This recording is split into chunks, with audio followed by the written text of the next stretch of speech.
A saúde pública nem sempre foi da forma como conhecemos o serviço. Na história do Brasil, ela tem sido marcada por sucessivas reorganizações administrativas e edições de muitas normas. Da instalação da colônia até a década de 1930, as ações eram desenvolvidas sem significativa organização institucional. Em Campinas não foi diferente. No final do século XIX, a cidade quase foi dizimada pela febre amarela, após a fuga de milhares de moradores e pelas 3.000 mortes em decorrência da doença. Nesta primeira parte do capítulo sobre saúde pública em Campinas, o Memórias da Cidade traz a preocupação que surge conforme o município passa a ser urbanizado e como o problema foi enfrentado pela Câmara Municipal, que à época também exercia a função de administrar o município.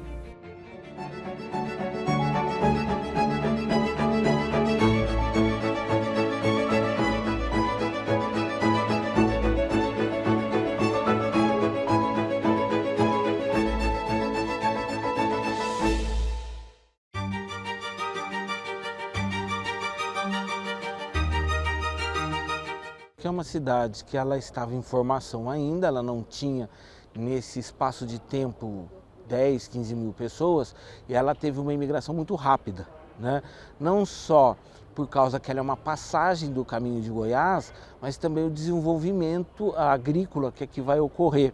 E aí vem pessoas de todos os lugares, de várias nacionalidades, e é um espaço geográfico muito complicado. Hoje nós não percebemos, mas é uma cidade que se forma dentro de uma bacia hidrográfica. Nessa bacia nós temos o córrego do Serafim, o córrego do Anhumas, o córrego Proença, o Pissarrão. Eles vão se interligar e formam pequenas depressões, isso é chamado de bacia. O que ocorre, como são córregos, nós rio mesmo, temos só um, que é o Atibaia, que ele tem uma água corrente, os córregos não têm uma água corrente tão rápida, às vezes essas águas ficam paradas. E essas bacias, essas águas ficavam paradas. Aí você vai ter uma certa podrificação dessas águas e vai gerar o quê? Então eu tenho água limpa e água não tratada. Com essa população aumentando, o que eu vou ter? O maior número de fezes, de urina, falta de higienização, que as pessoas não eram higiênicas para tomar banho, e isso vai se aglomerando nesse espaço urbano. A presença de epidemias, por assim dizermos, ou a presença de doenças contagiosas é constante na cidade desde pelo menos o período de criação da vila, né, que é quando começamos a ter os registros. Então nós tínhamos sim uma preocupação da Câmara com o monitoramento de pessoas doentes que pudessem vir para a cidade. Claro, é um contexto e um tratamento diferente do que nós damos hoje em dia, bastante diferente, porque você tinha uma vigilância, pode-se assim dizer, naquele momento. Mas então na documentação você encontra relatos de pessoas traduzindo um pouco o vocabulário que hoje nós entenderíamos com hanseníase, com varíola, entre outras doenças que eram monitoradas pela Câmara. O primeiro registro que nós localizamos no trabalho que realizamos até hoje com o nosso acervo data do finalzinho do século XVIII, mais precisamente 1799. Não é exatamente uma preocupação que parte da Câmara, é o registro de uma correspondência do governo real, indicando que as câmaras criassem subsídios para, dentre outras figuras, a vinda de médicos e cirurgiões em cada uma das vilas. O levantamento que eu fiz na Câmara, a partir da documentação deles, que é riquíssima, talvez uma das mais importantes do estado de São Paulo, era a partir principalmente dos documentos que eram enviados pelos edis, pelos vereadores, e que não constam propriamente dito nas atas da Câmara. Então eram documentos esparsos, como fossem anotações, comentários, alertas. Então isso acaba dando um contexto muito maior do que aconteceu em Campinas, né, na época, e das provocações também.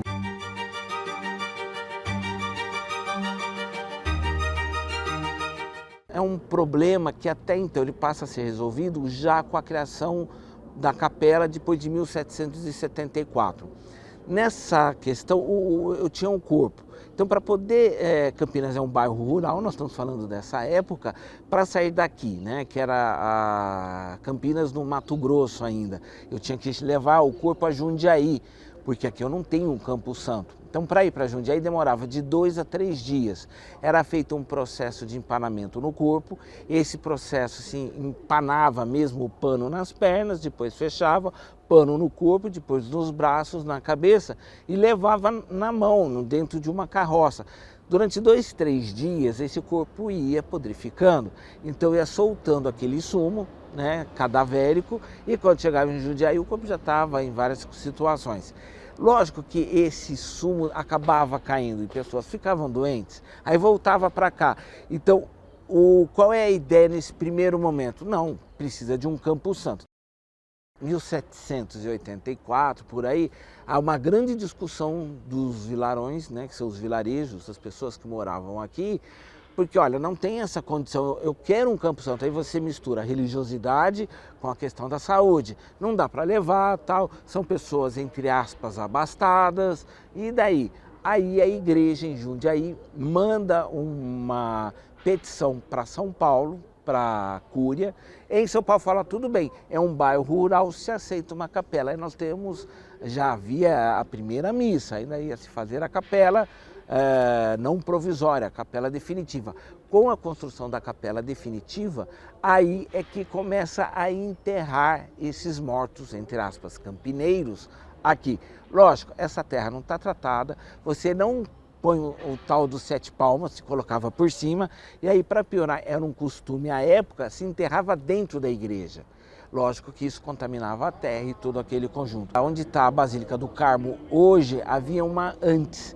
Ela foi demolida em 1933.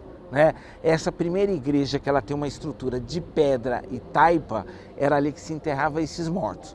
Depois, não, aqui não vai mais, porque não pode, por uma súmula papal, que veio da Itália, não mais na Europa se enterrava dentro das igrejas, mas sim já no conjunto dentro de uma área santa.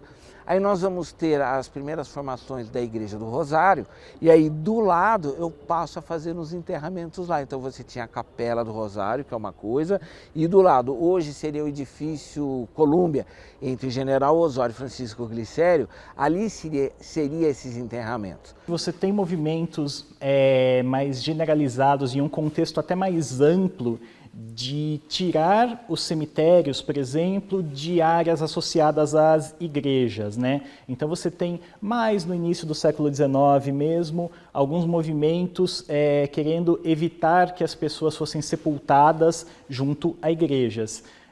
Isso já gerou, de novo em um contexto mais amplo, movimentos de resistência quanto a isso. Com a independência do Brasil, teve uma legislação do Dom Pedro I, né, regulando essa questão de sepultamentos dentro das igrejas.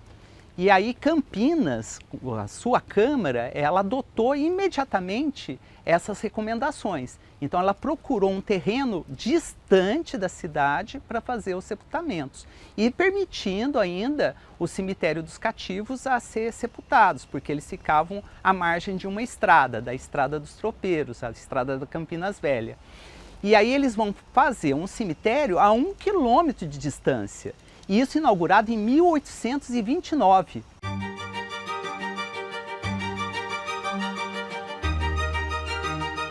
Os religiosos, os abastados e as pessoas ligadas ao baronato de café, esse conjunto social era enterrado em 4 cemitérios, que eram o São Miguel e Almas, o da Irmandade de Nossa Senhora da Conceição, o dos não católicos, já tinha um cemitério de estrangeiros, que era o dos protestantes, o dos não católicos, Curadars e, interessante, um cemitério público que não era público. O cemitério público, ele era da Irmandade da Nossa Senhora da Conceição, mas separado do cemitério principal. Ele estava dentro do que seria daquele terreno, mas os desvalidos aí eram enterrados. Ou se jogava no rio, tá? Se jogava no Atibaia, ou você trazia para a parte mais longe e enterrava a menos de 7 palmos. Então muitos desses corpos eram enterrados para trás do que um dia ocorreria, seria a Vila Industrial.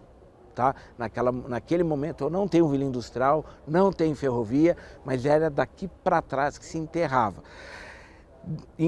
Com essa questão já a cidade crescendo e esses desvalidos sendo colocados, entende-se, começa a perceber que o ato de enterrar, por quê?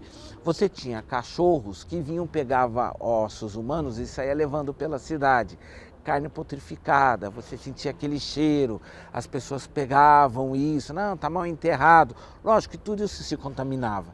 Então, diante dessa situação, já para a década de 50 do século XIX, vem os cemitérios, onde hoje tem o trem, a ferrovia aqui da Estação Cultura, isso aqui eram 5 cemitérios. Então, o cemitério público municipal, né, de 1829, foi construído onde hoje é a Praça Castro Mendes, ali na Vila Industrial. Aliás, ela foi praça justamente para não ter que remexer o solo, porque muitos dos corpos lá já não tinha mais familiares que pudessem reivindicar ou pudesse fazer o translado. Então, para não se construir sobre o cemitério, esse Campo Santo, eles tiveram que transformar numa praça. E o outro cemitério também que tinha era da Irmandade do São Miguel e Almas. Esse, que era mais simples, ele aceitou um cemitério atrás do cemitério municipal. Então ficou ali. Bom, pensando nessa quantidade de cemitério, a instalação da ferrovia, de repente eles já estavam próximo da malha urbana. Neste momento eu também já tenho a Santa Casa, que é ligado direto à Igreja Católica, e aí a Santa Casa com os mortos não é hospital, é uma Santa Casa. O que é Santa Casa, o que é hospital? É bom diferenciar, porque todo mundo acha que é um hospital. Não, não era. O nome já dizia Santa Casa, então ela era para os desvalidos, algum tratamento, uma alimentação, um banho, uma atenção, um machucado, para os órfãos e para as freiras cuidarem desses órfãos. Esta é a Santa Casa, né? Então acabava morrendo, depois, posteriormente, já no final dos anos 90 do século XIX, que ela começa a ter um atendimento hospitalar. É o primeiro hospital nesse sentido. Aí depois vieram os outros. Aí nessa sequência você vai ter a Beneficência Portuguesa para portugueses, é lógico. Você vai ter o Círculo Italiano Unite, que está ligado aos italianos, né? E o último dessa formação vai ser a clínica, né? Que era chamada Clínica Stevenson, que seria o Hospital Vera Cruz. Eles pegam esse final do século XIX para tratar essa cidade doente por febre amarela.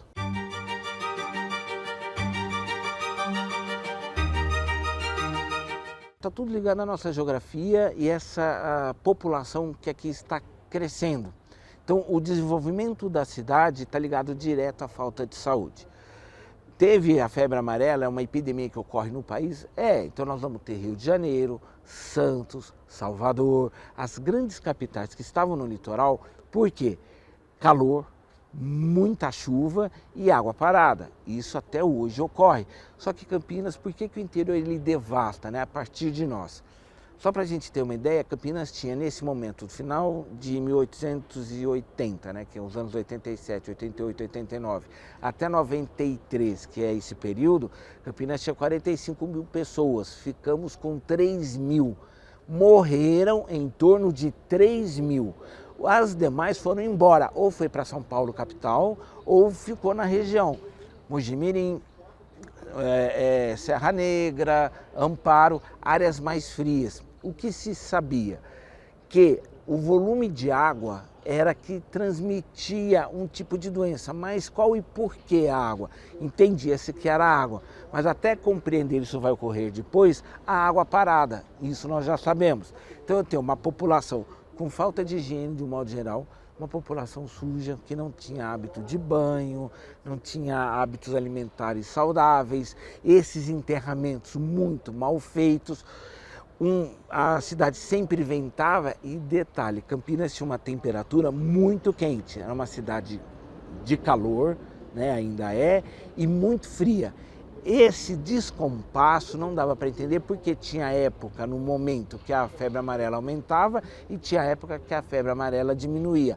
Mas os córregos, que eram essas pequenas bacias que a água ficava parada, então apodrecia. Ao mesmo tempo que a borda era a água mais podrificada, no meio era água corrente.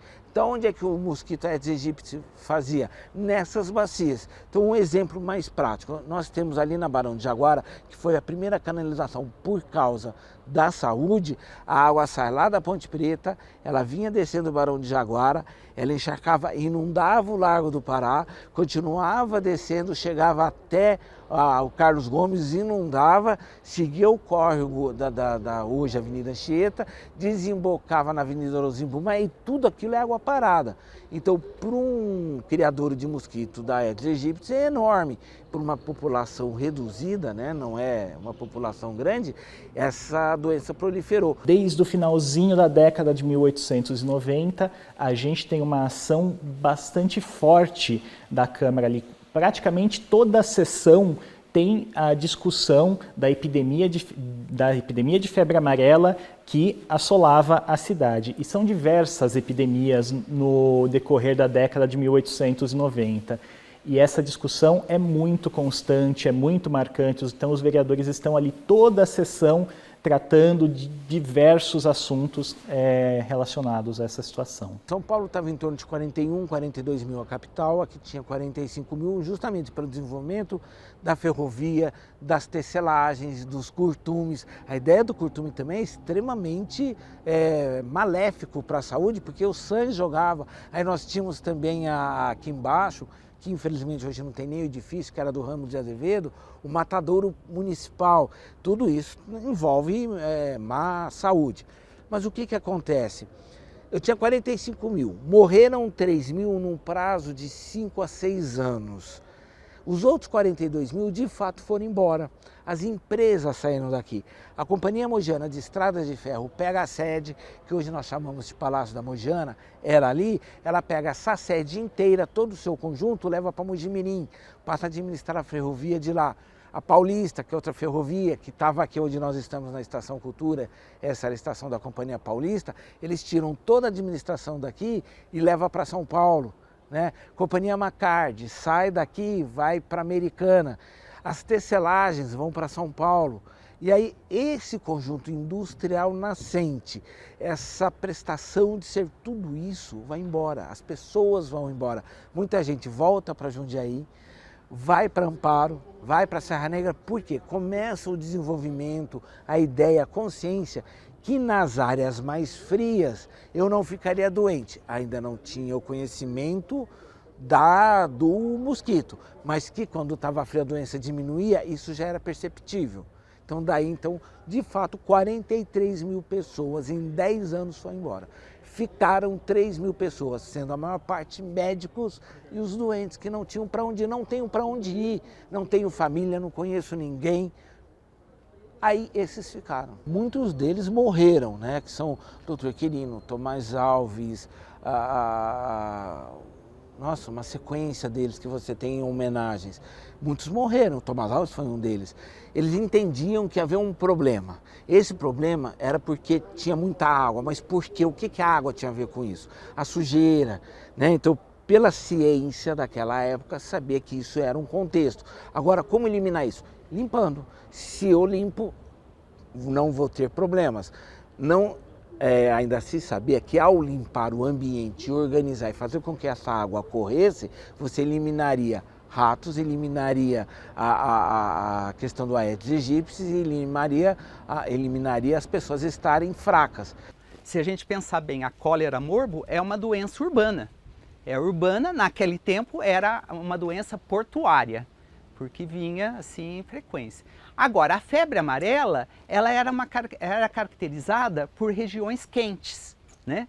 Então, quando eles estavam discutindo, debatendo sobre isso, eles tinham duas teorias importantes. A teoria miasmática, que era por cheiro, por putrefação, né, por tudo que fosse um sopão, que tivesse apodrecendo, que causasse fluidos, que é o termo que eles usam muito na época, teria que ser eliminado, teria que ser retirado. E a contagista, essa era a mais preconceituosa possível. Tudo que tivesse contato com o doente ou com o morto, com o defunto, ele teria o risco de se transformar em uma doença. Então essas duas teorias conviviam assim com frequência na época. E o cemitério, ele abrangia as duas teorias. Então, se você pensar bem, por exemplo, no cemitério é um ambiente favorável para essa putrefação ou essa deterioração do corpo, e desses fluidos poderiam estar passando para o cemitério. E a contagista, pelo próprio ritual de sepultamento, dos túmulos. Então você está ali pisando no solo que foi sepultado alguém, então você tinha que ter algumas precauções. Já havia uma previsão de mudança de todos esses cemitérios em pacote, né, para o mais distante possível da periferia urbana. Então eles já estavam pensando aonde localizar um cemitério que pudesse ter a capacidade de abranger todos esses outros cemitérios, seja os particulares como o público. Então eles procuraram lá para o lado do Tanquinho, para outros lados de Campinas, mas nenhum era favorável, nenhum desses terrenos eram favoráveis. Por quê? Porque eles poderiam contaminar o solo, né, toda a questão freática de Campinas, porque essas águas iriam para os córregos, os rios, então tinha de se preocupar com o consumo dessa água. E também pela questão também de ventos. Eles tinham muita preocupação com ventos. Eles achavam que o ventos era um dos transmissores da doença, que era o que poderia carregar os miasmas, o cheiro, né, de putrefação. Então isso poderia incomodar e poderia ser um veículo para a doença. Aí chegaram à decisão de escolher os terrenos dentro da propriedade da família Proença. Aliás, muito induzida, aliás, né? Porque eles fizeram um jogo, uma troca. Eu te cedo um terreno nos altos da propriedade dos Proença, mas eu faço minha capela como a principal. A minha capela monumental funerária, ela tem que ser a principal desse jogo. Aliás, tendo o eixo voltado para o sobrado da família, né? Da família Ferreira Penteado e da família Proença. É como se você fosse uma linha ligando, né? É uma linha de poder monumental. Sim. E a Câmara aceitou tranquilo, porque nessa emergência, 1877, 78, é a hora que vai ter a maior crise, né, da febre amarela. Justamente por essa concentração, principalmente ali na Vila Industrial. Eles negociaram os terrenos atrás da capela. A capela dos Proença, como seria de frente, né, no fundo e de frente para a entrada, ela acabou ficando no meio do cemitério. E as quadras reservadas para os atingidos pela febre amarela ficaram atrás, nas quadras atrás da capela e do cemitério do Santíssimo e do cemitério dos protestantes. Então, essas quadras, elas acabaram tendo um papel de quadras temporárias. Por que quadras temporárias? Porque a febre amarela não atinge classes sociais específicas. Ela é um pouco diferente da questão da bexiga preta, por exemplo, que a sua origem é atribuída aos escravos de nação. E ou a cólera morbo também atinge toda ou qualquer população. Mas ela tem essa situação. Então, não é pobre, pode ser pobre, rico, negro, branco, pode ser imigrante, pode ser brasileiro, pode ser português. Então, não há uma especificação para a febre amarela. Eles calculavam 10 anos de carência, digamos, né? de período para fazer a exumação. Então, quando desse essa data, você poderia retirar os ossos, os restos mortais, e levar para o seu túmulo. O túmulo, seja qual local que fosse do cemitério. E essas quadras, depois, se tornaram áreas para sepulturas temporárias, que eram de 5 em 5 anos, para aquele que não tinha condição de construir túmulos. Como Campinas era um grande centro fundidor, de fundição, né? Através dos estrangeiros, seja norte-americano, como a Ligerud, ou se não dos alemães, como a Mark Hard, outras fundidoras, eles pedem para fazer grades personalizadas, né, ou numeradas, como fosse com datas, para você definir melhor, ajudar quem administra o cemitério a saber qual é o período que você possa fazer o remanejamento desses corpos. Então eles foram colocando os anos de sepultamento. Essas grades desapareceram das quadras destinadas à febre amarela. Mas no cemitério dos protestantes, ou na quadra dos protestantes, elas existem, resistem ainda como testemunho. Então são grades de ferro fundidas, com datas e cruzes também, né? Porque eles não são muito apegados a essa questão de santos. Então a cruz é fundamental para eles.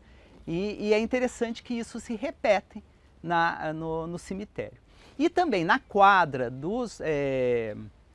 da febre amarela, depois elas vão se tornar parte do cemitério. Apesar de ser mais baixo, menos monumentos, e alguns monumentos antigos de alguns proprietários, até pessoas importantes, que preferiram não deslocar os corpos. Você tem uma série de reuniões que a Câmara realiza na cidade de Valinhos. Nas atas dessas reuniões, não fica clara a razão pela qual a Câmara estava se reunindo em outro município. Mas é um conjunto ali restrito de reuniões que coincide justamente com este momento da epidemia de febre amarela, a primeira epidemia, se não me falha a memória, que assolou Campinas, né?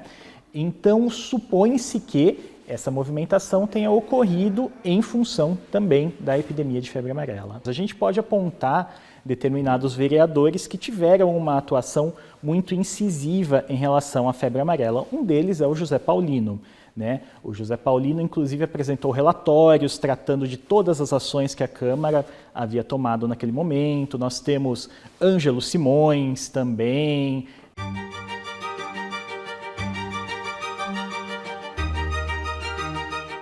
Na medida em que elas se recuperavam da questão da febre amarela, os corpos, né, as pessoas estavam doentias ainda, se estabelecendo. O que eu vou ter? Varíola. Aí sim, por questão de vírus, né? Outra doença que veio tudo nessa sequência, né, por causa dessa questão geográfica, a hanseníase também. Aí nós vamos ter a questão com os ratos, que vão ser a peste bubônica e peste negra. Porque rato vai viver no meio da sujeira, água podre. A febre amarela muitas vezes é entendida quase como se fosse a única doença que estava assolando a cidade de uma maneira mais generalizada naquele período. Mas você tinha, como já comentei, hanseníase mais para o passado, mais para o início do século XIX, embora seja ali uma questão constante. Você tinha varíola, há registro de peste bubônica. No comecinho do século XX, né, 1918, gripe espanhola. Entendemos que seja a gripe espanhola, a documentação fala na gripe que assolava a cidade. Então, assim, nos momentos de arrefecimento da epidemia de febre amarela, você vê surgirem também medidas de tratamento de outras doenças que estavam assolando a cidade. A Câmara, num certo sentido, não parava de tratar dessas questões, porque não havia um momento de término.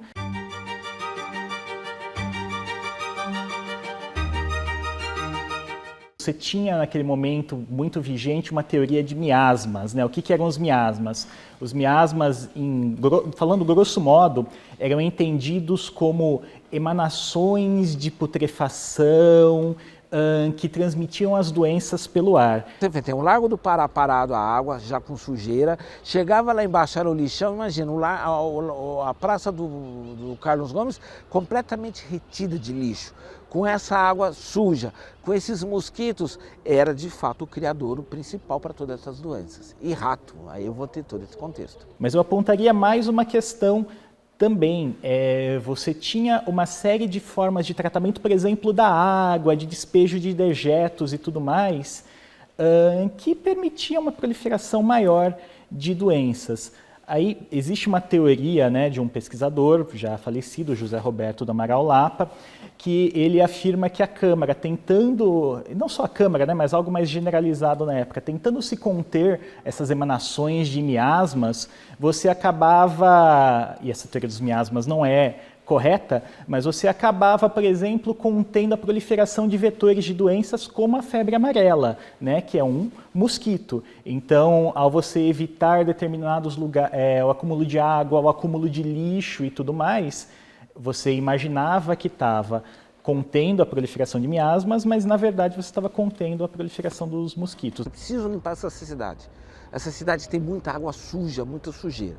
Então, foi contratado o Saturnino de Brito, que era um grande sanitarista, o engenheiro Paula Souza, outro grande sanitarista, tanto é que a Câmara, né, está perto ali do cemitério, ele que desenvolveu a ideia do projeto com o Saturnino de Brito. Bem, se eu conseguir com que a água que está parada no centro da cidade, ela escorrer para fora, eu já tenho uma cidade mais limpa. Aí eu tenho o primeiro córrego do saneamento, que vai ser a Avenida Anchieta, que eu faço aquela canalização, e tanto é que é chamado canal de saneamento, e a Orozimbo Maia. Se esses dois córregos se unirem, a água correr, essa água não vai deixar lixo. E começaram a fazer leis, proclamar, que não podia mais jogar lixo pela janela, não jogar lixo na Praça Carlos Gomes. É a primeira urbanização da Praça Carlos Gomes. Ela foi inteira limpa e colocado grama, para não fazer um encharque. A mesma coisa foi feita no Largo do Pará. Eu tinha uma área alagadiça, mas se colocou grama, plantou para não formar um encharque. Por mais que a água subisse, ela não ficava parada, ela ficava na terra. Com essa ideia de canalização, né, e com esse conjunto, você já começa a diminuir.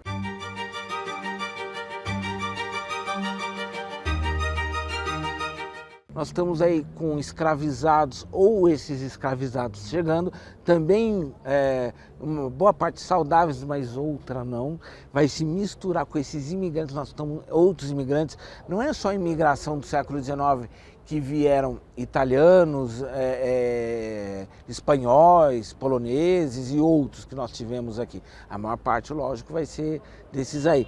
Mas vamos lembrar que português também é um imigrante, né? Desde a Constituição de 1822, depois, quem era português poderia entrar no país como estrangeiro. Eles também eram doentes e vinham, e a nossa formação veio de Portugal, mas essa população também era doentia que estava chegando aqui. E isso se proliferava, né? No meio dessa população, então eu tenho os senhores barões, toda essa população abastada, não no mundo urbano ainda, mas no mundo rural, eles estavam distantes disso. Mas o mundo urbano, ele está em formação. Então eu tenho comércio, eu tenho a parte de prestação de serviço, de uma população doente e carente. Então essa população, ela se mistura, lógico, ela vai para a área rural. E aí os senhores também acabam pegando doença. Aí isso se esparrama por todos. É bem triste, né? Porque a essência é a febre amarela. Porque tudo que ocorreu antes, vamos pôr assim um termo mais popular, se colocava embaixo do pano. Ou eu vou empurrar para esta área, então eu tinha os variolosos, né, que era da varíola, e os ranciníases. Eu empurro para cá. Hoje é o bairro da Vila Industrial, muito próximo da Estrada de Ferro. Não tem mais nada, isso já foi demolido praticamente nos anos 30, anos 20 do século XX, ou seja, tem mais de 100 anos que essas construções foram demolidas. Então eu pegava os doentes e mandava embora. Quem era abastado ou ia inicialmente para os hospitais de sua origem, então se é italiano vai para o círculo italiano, e não que não atendesse, mas mais os italianos. quem era da beneficência portuguesa, mais os portugueses, né? Aqui tinha uma sociedade que hoje praticamente sumiu, a sociedade espanhola. Então, esses imigrantes, eles ainda não tinham essas casas de saúde que tratavam. A maior parte dos escravizados da população eram jogados aqui atrás. Se morrer, morreu, não tenho nada a ver com isso. Então você vê que a saúde, por mais que ela tenta ser humana naquele momento, ela é segregatória, ela separa. A gente tem a Câmara atuando em relação a hospitais e a locais para tratamentos de doentes no decorrer de todo o século XIX, inclusive em algumas situações tratativas com outros municípios até. Então, dados os contextos da época, podemos dizer que a Câmara, durante o século XIX, constantemente atuou sobre essas situações.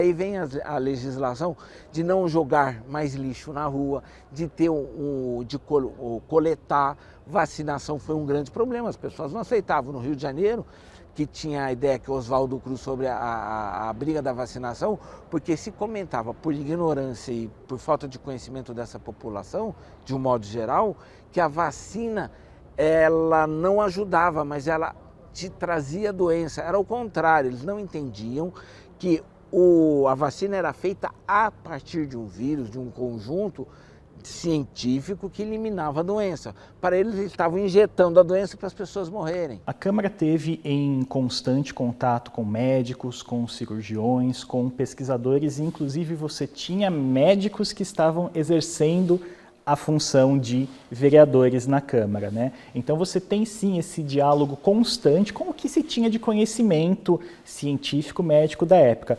A Câmara, em certas situações, precisou agir de maneira mais incisiva, até por haver uma resistência da população a algumas medidas propostas, né? Porque a Câmara, em determinados momentos, precisava entrar no âmbito do particular. Então, o fechamento de um poço é um poço particular, você vai ter que ter uma tratativa com aquele cidadão dono daquele poço. E assim por diante. Você tem uma atuação muito forte, inclusive no estabelecimento de legislação sobre as construções. Você já tinha a Câmara atuando sobre isso durante o século XIX, mas nesse momento, até pela organização administrativa do país, você começa a ter leis regulamentando o que pode e o que não pode, o que você pode construir, o que você não pode, o que você tem que ventilar, como você precisa ventilar estes lugares. E os cortiços foram, sim, um dos alvos da atuação da Câmara naquele momento.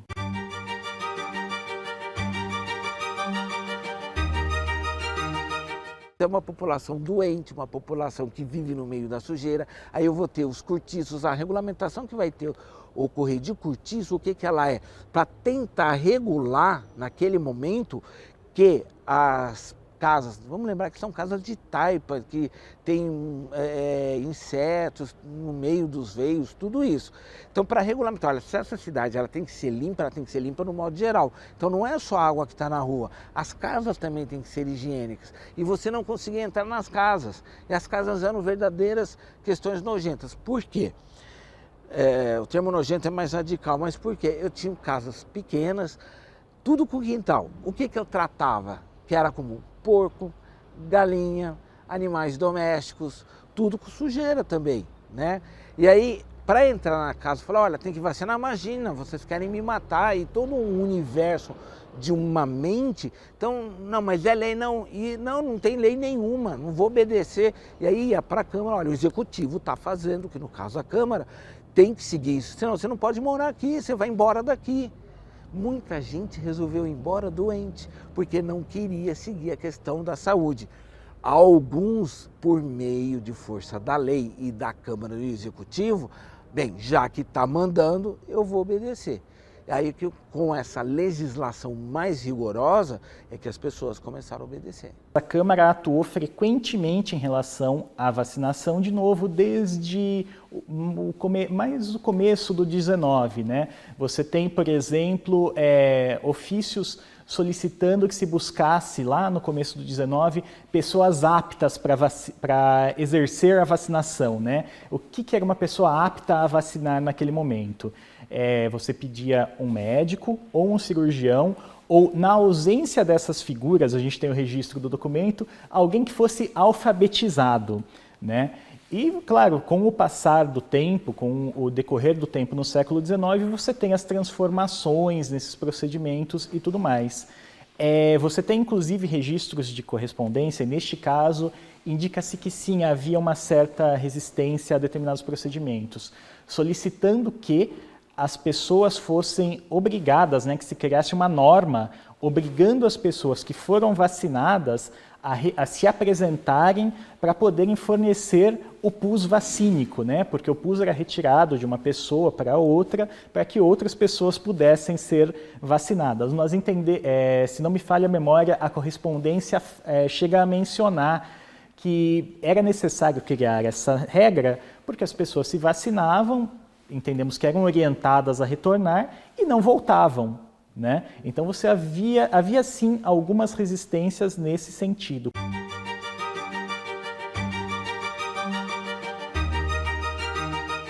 Da forma como a cidade, o estado se organizavam administrativamente, até, vamos dizer assim, simplificando, até o governo provisório de Vargas, em 1930, a Câmara tinha uma posição muito atuante em relação a todas as questões que diziam respeito ao município. Mesmo que nós estejamos falando ali, depois da proclamação da República, que nós começamos a ter um desenho de separação entre executivo e legislativo, essa é uma relação que ainda vai se transformando e que é muito diferente da que temos hoje. Então nós temos uma Câmara com papéis, podemos dizer assim, muito mais incisivos em relação a essas questões, o que se reflete na nossa documentação, nas nossas atas. Então sim, temos uma Câmara extremamente atuante, tanto para conter essas epidemias, quanto para tomar medidas para evitar que elas voltassem a ocorrer com diferentes graus de sucesso, quanto para uma recuperação do município. A gente tem toda uma transformação do município que passa pela Câmara, porque a Câmara ainda mas era com características um tanto diferentes, o espaço onde se tomavam decisões muito práticas e ainda, de novo, sem uma separação tão clara entre executivo e legislativo, mas sobre todas essas questões. E aí você vai ver que a classe médica agora vai ser mais importante, o papel da classe médica. Por isso, muitos dos vereadores eram médicos. E eles vão se tornar intendentes, eles vão liderar essas equipes. E aí já está dando um princípio para a República. A República depois vai repensar esse papel. A gente pensa assim, nossa, mas Campinas tem um papel tão importante assim para o Brasil? Tem, muito. Porque até então era para quase ser a capital do estado de São Paulo. Toda essa experiência que a gente vê traduzida aqui no cemitério, né, ela vai resultar na condição republicana. Aí a República divide os poderes e começa a dividir as funções, né? E quais são as duas funções mais importantes de uma administração pública? Saúde e educação. Isso só vai vir mais ou menos nos anos 10 para os anos 20, quando você vai ter, ele ainda existe, não como construção, mas como instituição sim, que é a Secretaria de Estado da Saúde na Orozimbo Maia. Aquele prédio é dos anos 30. Antes dele teve outros, tá? Então é a referência que tem para a centralização. Toda a questão de vacina junto com o município começou naquele espaço ali. Então aí você tem um primeiro ponto de referência que você tem que ir lá, né? Então é aí que você tem que ir, começar como esse centro de saúde. Depois a prefeitura foi... Nos hospitais, que aí passam a ser hospitais, começa a ideia, nós estamos aí no início do 20 ainda, de atender esta população com recurso público. Então passa aquela fase, eu ponho todo mundo para lá, quem puder eu cuido, quem não puder vai embora. Depois que essa fase com a higienização ela começa a tomar um equilíbrio, já no início do século 20, aí essas instituições começam a tratar pessoas carentes. Aí o primeiro hospital público que nós vamos ter de referência vai ser a Clínica Municipal, que era nos anos 40, ali na Rua Barão de Jaguara, como instituição municipal.